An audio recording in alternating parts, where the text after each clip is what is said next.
L-Istati Uniti ħadu r-responsabilità ta' attakk fuq vapur tal-gwerra Iranjan. Il-bastiment Iris Dena ereq il-barra mill-kosta ta' Sri Lanka. Skont in-Navy Iranjana 180 persuna kienu abbord u 32 ġew salvati. Madwar 140 għadhom nieqsa. Is-Segretarju tad-Difiża Amerikan Pete Hegseth qal li sottomarin Amerikan ereq il-vapur b'torpido.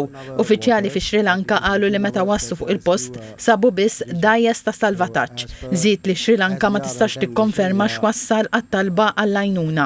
Iġlied komplaw wkoll fil-Libanu. Il-forzi tad-difiża Iżraeljani qalu li fl-aħħar 24 siegħa attakkaw infrastruttura tal-Hezbollah f'Bejrut. Fil-mira kien hemm maħżen taħt l-art fejn kienu jinżammu l-armi.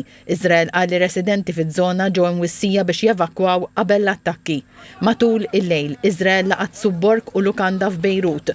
F'dan l-attakk inqatlu 6 persuni. Skont rapporti internazzjonali mit-tnejn sal-lum inqatlu 50 persuna u madwar 300 darbu fl-attakki Iżraeljani fil-Libanu.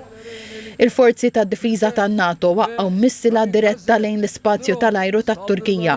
Il-Ministeru tad-Difiża Tork qal li l-missila ġiet interċettata fl-ispazju tal-ajru tal-Iraq u tas-Sirja.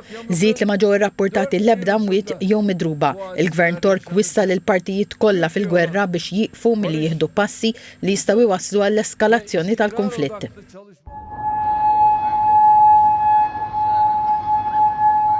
U l-Iran komplaw wkoll bl-attakki matul il-lejl li għadda fil-Kuwait u l-Arabja Sawdija.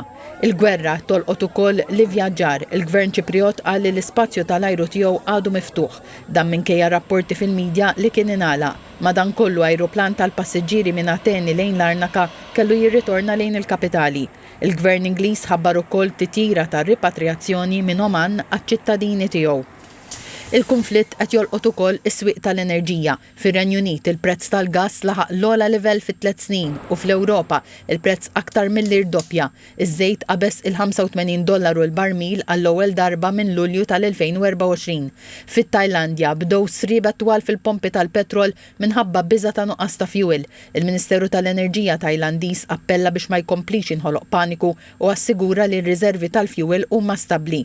Mill-bidu tal-gwerra l-att tal-vittmi qed ikompli jiżdied. Fl-aħħar 5 ijiem madwar 800 persuna nqatlu fl-Iran, madwar 60 inqatlu fil-Libanu u 12 oħra f'Iżrael. Il-Pentagon qal li 6 membri tal-Armata Amerikana inqatlu.